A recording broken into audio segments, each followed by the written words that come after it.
chums! Welcome back to my YouTube channel! So for today's vlog, I'll be making another tutorial on how to make your own YouTube intro. Kung paano, just keep on watching. So first, punta muna tayo sa PixArt.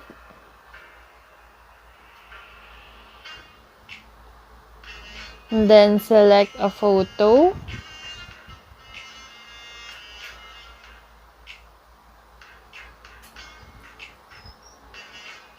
Then effects. Punta tayo sa magic. Select Badlands. Since ayaw natin ng ganito ka-harsh, i-lighten natin yung photo. Then effects ulit. Punta naman tayo sa FX. And ang pipiliin kong filter is yung 1995. Yan, para fresh lang mga chums. Next is cut out. Select lang natin yung taong figure. And then, pulahan lang natin yung image na gusto natin isama para makrop siya. Pwede nyo rin siyang i-zoom mga chums para mas kulayan ng pula, maigi yung image na gusto nyo isama.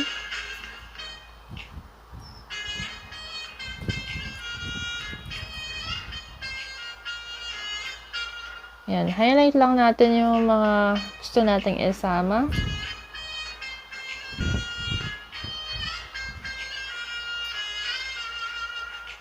And then, save. Next, punta naman tayo sa fit. Lagyan natin ng background. Then, okay. And then, punta tayo sa shape mask. And then, i-fit lang natin yung image dun sa border na gagawin natin. And, ito doon natin yung opacity. Then, click OK. Then, effects ulit. Punta tayong sketch. Sketch number 1.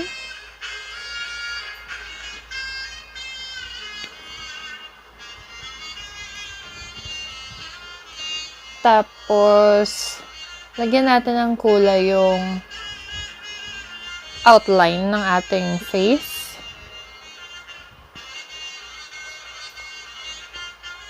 And then, okay. Next, punta ulit tayo ng cutout. Ang gagawin naman natin dito is, isasama natin yung background sa pag-cut out. So, ikakarap lang natin siya ng maayos.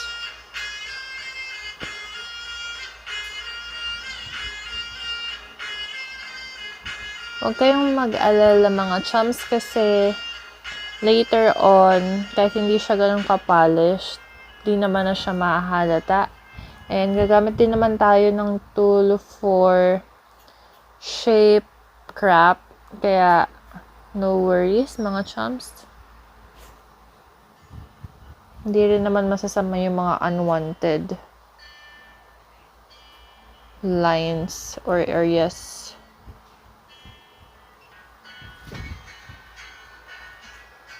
Then, save na natin.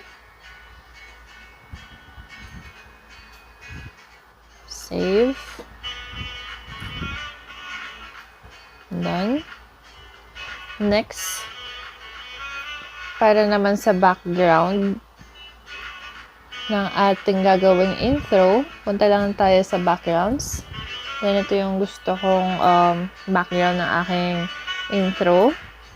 Then, punta lang tayo sa fit. Going ratio. Para gawing YouTube, yung size. Then, image. Ayokong i-blur yung image. Kaya, tatanggalin natin siya. And, kung makikita nyo, parang may dimension siya, no? Okay na yan. Save. And done. Next, punta naman tayo sa motion portrait. Then, dito natin i-edit yung picture natin kanina na ginawa.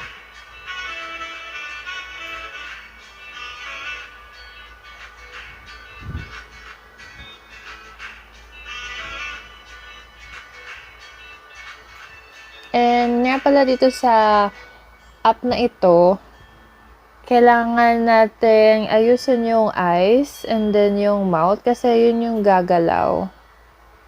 So, kung hindi pa kayo kontento sa positioning, pwede nyo naman siyang iayos dito. And once na i-okay ko to, gagalaw na yung face. And magsasalita siya if magsasalita din ako. Mag-feedback lang. So, kailangan mga chums tahimik. Kung gusto nyo yung eyes lang yung gumagalaw.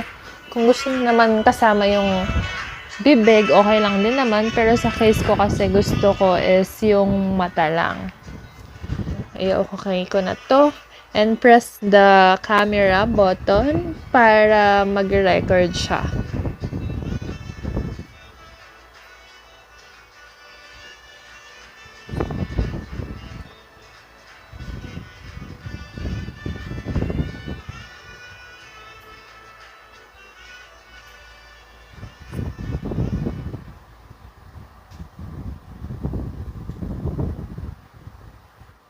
Ayun mga chums, it takes 15 seconds bago siya ma-save. Then, punta na tayo sa KineMaster. Mga chums, let's start editing our YouTube intro dito sa KineMaster. And select lang natin itong 16:9. And then, punta tayo ng media. Select lang natin yung background. And then, check natin yung pagka-crop niya. Gusto natin isang buo siyang makukuha. Hindi siya gumagalaw. And then, equals natin para hindi siya gumalaw. And then, next, yung picture na ginawa natin kanina, na pumipikit-pikit. So, yan guys, kung makikita nyo, may black sa outer corner. Huwag kayong mag-alala kasi ikakarap din naman natin yan. So, okay lang natin yung cropping niya. And then, resize.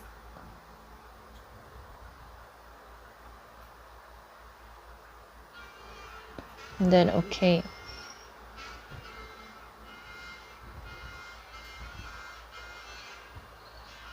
Next is yung design.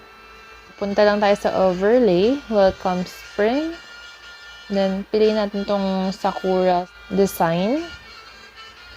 So, ilalagay ko lang siya sa bottom part ng picture.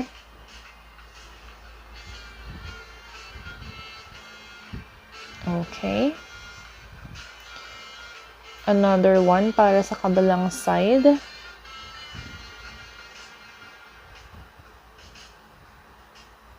I-mirror lang natin siya on the left side. And then, resize natin siya. Okay. Next, para naman matakpan yung nasa gitnang part, balik lang tayo ulit sa welcome spring and select natin tong flower na to. And then, resize lang ulit para matakpan yung gitna. And then, okay. Next is yung text na gagawin natin. So, in my case, yung tagline ko, which is Uncover Ally. Lagyan natin siya sa bottom part. And then, lagyan natin siya ng font style and font color. And lakihan natin siya. Next, yung shadow. Palitan natin ng medyo cream. And then, medyo purple. Yung glow.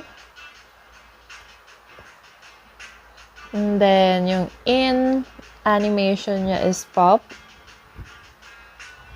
Next is yung out animation niya is diverge. So, okay. Next is add layer, medium, yung subscribe. Ayan. So, resize lang natin siya. Lagay natin sa lower part. Ayan. Okay. And then, lagyan din natin ng sound effects.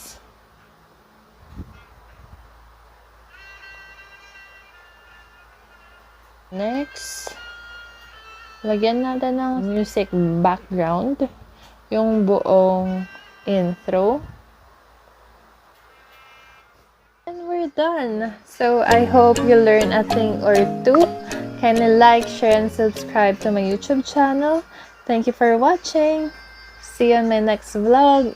Bye!